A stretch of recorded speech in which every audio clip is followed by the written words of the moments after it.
So there's nothing inherently special about the devil's interval. It's just another interval, but it sounds weird because we use what's called tertiary harmony, harmony built on thirds, which happen to be out of tune in our 12-tone system. So when things are out of tune and you start stacking them, you get really weird frequency relationships. But our basic major third is just going to be 5 to 4. So pretend that, this is the span of 1 second, right? And this wave peaks 4 times per second, right? And this wave peaks 5 times per second. When you hear them together, they make a major third. And when we look at, the ratio of the, diminished fifth or the devil's interval, what have you, it really becomes it's 64 to 45 in just intonation, and it's 45 to 32 in just intonation as well. So there are 2 devil's intervals. We just happen to generalize it, and our brain likes simple frequencies. So things like 5 to 4. We don't like large. Our ears don't like large numbers, and this really isn't an ominous interval in comparison to other intervals, such as the minor second or the major seventh, both of which are commonly mistaken for the devil's interval. So it's not that it is, special. It's just, dissonant because it has a complicated frequency relationship.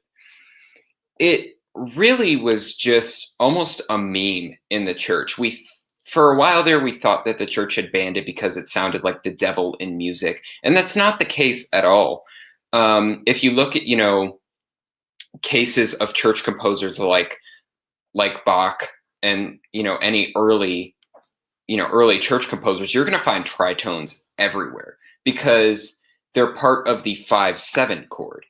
So if I build a 5/7 chord in G major, what we're going to get is a G, B, D, F, and F is the diminished fifth of the key of B. So really what this interval is just a trope and exactly what it is, a meme. Now, it isn't particularly bad to call it a meme. It's got very, very specific musical uses, and it's very versatile. And I really love this interval because it's all over jazz music. Like, while it's dissonant when you combine it with other frequencies, it starts to fit a bit better. When you go on a piano and play, a 2-5-1 progression, and you're going to hear that it's a very consonant sounding progression, which you wouldn't think because it has this tritone in here. But, tritones just exist, and we have to work around that and work with the dissonance. And that's what gives our music tension and release. So this is by far not what I would call the devil's interval personally. And it was really just a meme in the Catholic Church. So, yeah, hope my answer helped you out.